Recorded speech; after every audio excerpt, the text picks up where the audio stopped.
हमारे साथ एक और कॉलर भी हैं, उन्हें अपने प्रोग्राम में शामिल करते हैं, उनसे बात करते हैं। अस्सलाम वालेकुम। वालेकुम सलाम। जी, आपने थोड़ा सा ऊंचा बात करना है और अपना नाम बता दीजिए। मेरा नाम सदाम हुसैन है। सद्दाम हुसैन, क्या पूछना चाहते हैं आप पीर साहब से? पीर साहब से मैं अक्सर बीमार बीमार रहता हूँ। आप बीमार रहते हैं, आपकी वालिदा का नाम क्या है जन्नत बीबी। और उम्र क्या है आपकी? उम्र क्या परेशानी आप अपने साथ महसूस करते हैं बीमार रह जाता हूँ अक्सर। और कितने अरसे से आप इस मसले में उलझे हुए हैं, बीमार रहते हैं? तकरीबन 10-12 साल हो गए हैं। तकरीबन। कोई बीमारी हो जाती है। ठीक है, आपकी कॉल करने का बहुत बहुत शुक्रिया। आप वापस टीवी की स्क्रीन की तरफ आ जाइए और अपने जवाब को लाजमी नोट कीजिएगा। लेकिन अपने व्यूअर्स को मैं ज़रूर कहूँगी, दौरान प्रोग्राम आपको जो वज़ाइफ और तस्बीहात बताई जा रही हैं, अगर किसी वजह से आप उसे फ़ौरी तौर पर लिख ना पाएँ, नोट ना कर पाएँ, तो पीर साहब के नंबर आपकी टीवी की स्क्रीन पर मौजूद हैं, आप उन्हें नोट कर लें। प्रोग्राम के बाद भी आप किसी भी वक्त उन नंबर्स पर रब्ता करके अपना मसला, अपनी परेशानी बता के दौरान प्रोग्राम जो वज़ाइफ तस्बीहात बताई गई हैं, आप उन्हें एक बार फिर नोट कर सकते हैं, लेकिन उन्हें जारी ज़रूर करें। पीर साहब, सद्दाम हुसैन तकरीबन 10-12 साल से बीमारी के मसले में उलझे हुए हैं। जी ऐसा ही है जी कि ये 2-3 अमराज में मुब्तला है। सद्दाम हुसैन, सबसे पहले कि आप आधा किलो गोश्त और आधा किलो काले माश, ये आप इतवार के दिन अपना सदका दें। और सदका बहुत बड़ी एक नेमत है, अगर इंसान को ये चीज़ मुयसर आए, सदका लाजमी दें। दूसरा, अगर घर में कोई कुरान पाक पढ़ा हुआ है तो उससे कहें कि पारा नंबर 16 में सूरह मरियम, जो बहुत मुजर्रब और अक्सीर सूरा है बीमारियों के लिए, आप सूरह मरियम 2 चीज़ों पे आपने पढ़नी है। एक तो आप थोड़ा सा तेल सरसों का अपने सामने रखें और एक पानी की एक बोतल सामने रखें।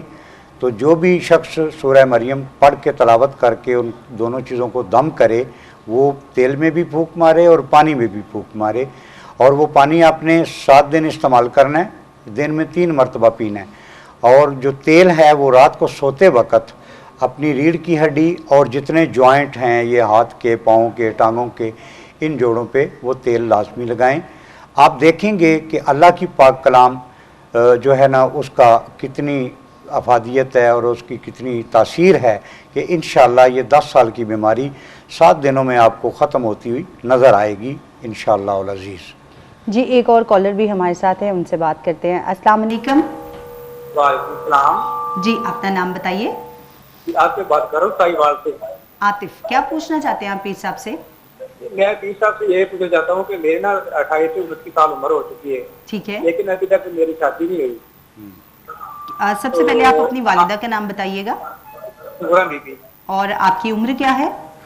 तेरी 29 साल उम्र है। ये बता दीजिए, प्रॉब्लम क्या होती है? रिश्ते आते हैं, बात आगे नहीं बढ़ती, या रिश्ते बिल्कुल नहीं आ रहे, कहीं बात पहुंच के खत्म होती है?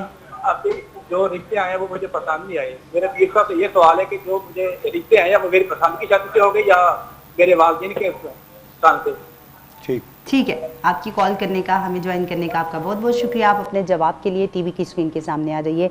एक सवाल तो ये है, पूछना चाहते हैं कि उनकी शादी पसंद की होगी या फैमिली की मर्जी से होगी। दूसरा सवाल ये कि रिश्ते आते हैं लेकिन बात आगे नहीं बढ़ती। पहली बात तो ये है आता बेटा कि जो आपके रिश्ते आते हैं और वो तकमील नहीं पाते, वो इसलिए कि आपने सबसे पहले जिन लोगों को ठुकराया वो कीना परवर लोग थे। उन्होंने आपको सज़ा के तौर पे आपके लिए कलाम हासिल की और आप इस वक्त एक बंदिश के दायरे में मौजूद हैं, जिसका हाल ये है कि अगर आप कुरान पाक पढ़े हुए हैं या घर में कोई और कुरान पाक पढ़ा हुआ है, तो पारा नंबर 4 के शुरू में और 3 के आखिर में सूरह आले इमरान, ये ऐसी सूरह है कि ये तमाम बंदिशों पे काम आती है, वो आप पढ़ें। ये 11 दिन पढ़नी पड़ेगी आपको, और 11वें दिन आप अपने जिस्म के मुताबिक जितना आपका कद है इतना स्याह रंग का कपड़ा सदका करें और 1.5 किलो काले माश जो स्याह अनाज है वो भी सदका करें। तो इंशाअल्लाह आपका ये बंदिश का दायरा ख़त्म हो जाएगा। दूसरी बात जो आपने की है जी, मेरी पसंद की होगी, इन्नी ला आलम हो, क्योंकि मैं गैब नहीं जानता। मैं जहाँ भी बैठता हूँ और मेरी सारी गुफ्तगू जो होती है वो कुरान और हदीस के हवाले से होती है। गैब जो है वो अल्लाह की मिरास है, या आपने चंद अम्बिया को और औलिया को वदियत किया, ये हर इंसान के बस की बात नहीं है। और मैं मेरे अजीज़ गैब नहीं जानता। मेरे पे आप जो है ना वो जो सवाल करेंगे उसका जवाब मैं कुरान और हदीस की रोशनी में इंशाल्लाह ज़रूर दूंगा। ये नहीं मैं जानता कि आपकी पसंद की है या आपकी अपना जो है वो माँ बाप की मर्ज़ी से है।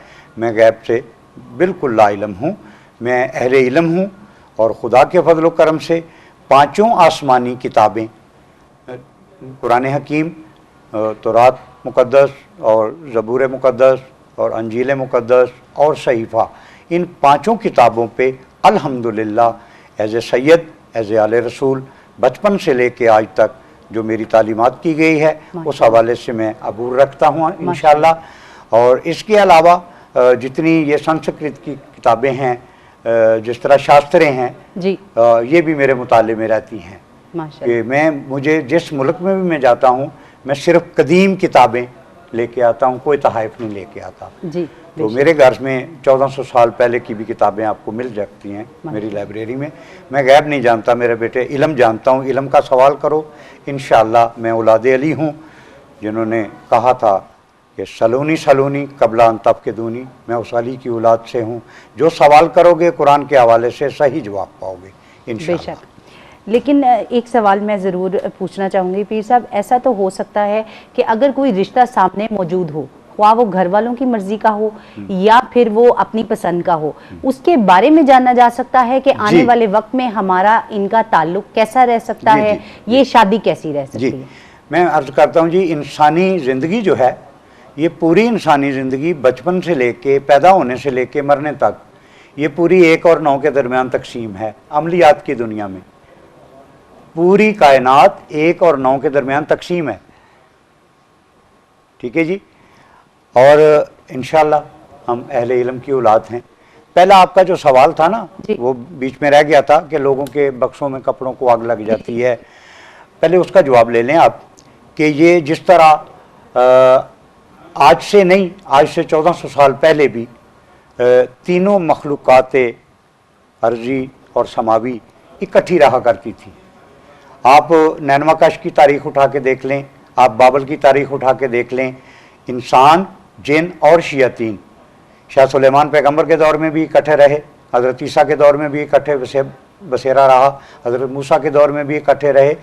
ये जो बक्सों में चीज़ें जल जाती हैं उस घर में ये असेबी खलल होता है जी, कि जिस तरह आज मेरा जहाँ घर है, मुझे नहीं पता 100 साल पहले वहाँ मंदिर था, मस्जिद थी, कोई गुरुद्वारा था या आतिशकदा था जी। तो ये जो 3 चीज़ें हैं ना, आतिशकदा जहाँ पूजा की जाती थी, जो शमशान घाट जहाँ मुर्दे जलाए जाते थे, और बुत कदा जहाँ बुतों की पूजा होती थी, ये 3 जगहों पे आज भी आपको शहरों के अंदर भी बसेरा नज़र आएगा, बाहर भी बसेरा नज़र आएगा।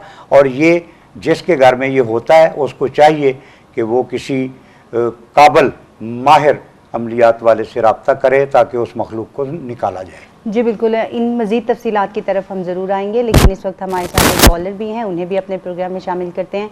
अस्सलाम वालेकुम। वालेकुम सलाम जी, मेरा नाम नज़ीर अहमद है जी, नज़ीर अहमद, क्या पूछना चाहते हैं आप? बात कीजिए।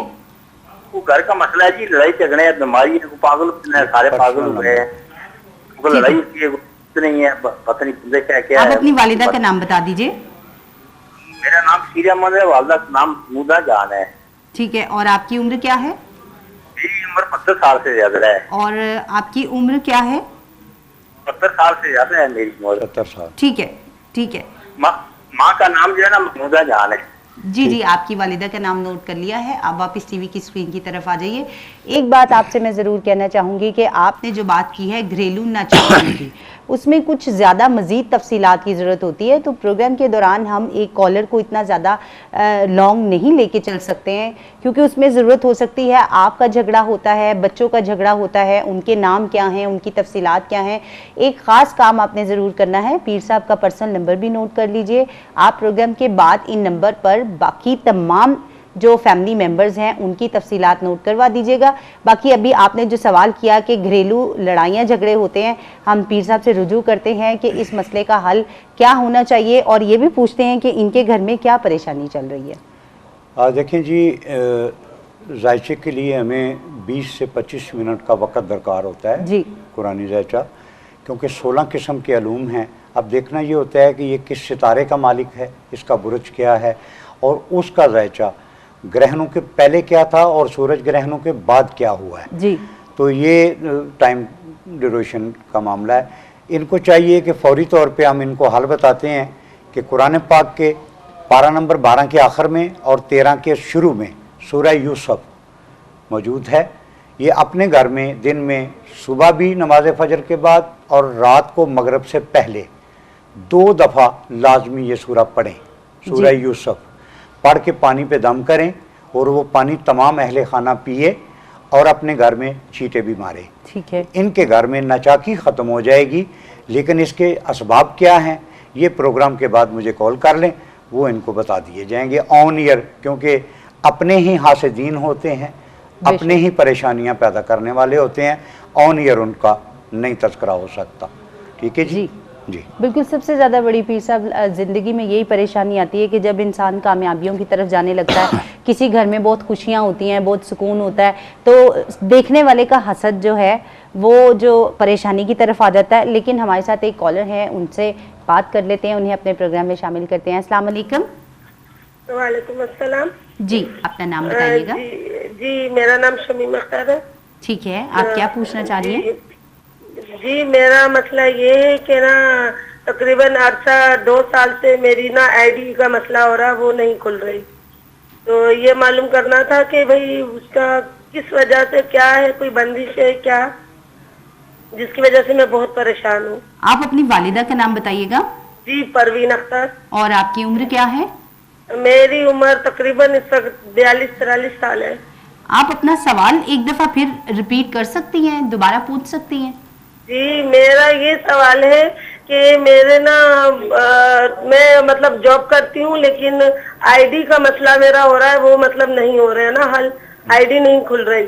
और दूसरा घरेलू हालात बहुत दिन ब दिन खराब से खराब तर होते जा रहे हैं। लेकिन उसके बावजूद आप जॉब पे जा रही हैं या इस प्रॉब्लम की वजह से आप घर जॉब? जी नहीं मैं जॉब पर जा रही हूँ, मुसलसल जा रही हूँ। ठीक है, आपकी कॉल करने का बहुत बहुत शुक्रिया। आप वापस टीवी की स्क्रीन की तरफ आ जाइए। पीर साहब, इनकी जॉब तो चल रही है लेकिन उसके दौरान उनको ऐसी परेशानी है जिससे शायद काम करने में प्रॉब्लम हो रही होगी। तकरीबन 2 साल से इनके साथ ऐसा हो रहा है। शमीम अख्तर मेरी अजीज़ा, बात यह है कि आपने अक्सर देखा होगा कि राह चलते हुए कि चौक में अंडे पड़े हुए हैं जी, काले माश पड़े हुए हैं, बकरे की शिरी पड़ी हुई है। कुछ ऐसे मतलब कम अकल लोग कि जो अपनी मुसीबत उतार के रास्ते पे डाल देते हैं, तो जो सबसे पहले उसके ऊपर से गुजर जाता है वो असरात ले जाता है, वो परेशानी साथ ले जाता है। मैं अपने तमाम प्रोग्रामों में ये बताता हूँ कि सदका या तो दरिया के किनारे में डालो, जी बेहतर, ठीक है जी, जहाँ कोई आता जाता ना हो, या कब्रिस्तान के किसी कोने में डालो जहाँ इंसानी गुजर ना हो। ये 2 ही जगह हैं सदका। या वीरान जगह, आपने देखा होगा पुराने ज़माने में कुएं होते थे जो आज बंद हो गए हैं, ठीक है जी, उन पुराने कुओं में डाल दें, क्योंकि हवाई चीज़ों का बसेरा दरिया के किनारे है, जंगलात में है, कुओं के किनारे में है। ठीक है जी, तो ये प्रोग्राम के बाद मुझे कॉल करें, इनका मामला थोड़ा है, तवील है, मैं इनको इंशाल्लाह गाइड करूँगा। जी बिल्कुल, कुरान मजीद में हर परेशानी, हर मुश्किलात का हल मौजूद है। हमारे वो तमाम व्यूअर्स जो अभी भी हमारा प्रोग्राम देख रहे हैं, पीर साहब से बात करना चाहते हैं, प्रोग्राम का वक्त जो है वो लास्ट मिनट्स पे है। आप पीर साहब के पर्सनल नंबर इस वक्त आपकी टीवी की स्क्रीन पर मौजूद हैं, आप उन्हें नोट कर लें। इस प्रोग्राम के फ़ौरन बाद आप इन नंबर्स पर 24 आवर 7 डेज़ किसी भी वक्त बिला झिझक रब्ता कर सकते हैं और अपनी तमाम तर परेशानियों का हल कुरानी आयात के ज़रिए जान सकते हैं। इंशाअल्लाह ताला आप तमाम लोगों से कल एक बार फिर पीर सैयद ज़वार हुसैन मूसवी साहब के साथ इसी चैनल पर, इसी प्लेटफॉर्म पर, सेम टाइम सेम चैनल आपसे मुलाकात होगी। अपना ढेर सारा ख्याल रखिएगा, हमें ढेर सारी दुआओं में याद रखिएगा। खुश रहिए, आबाद रहिए, फ़ी अमानिल्लाह।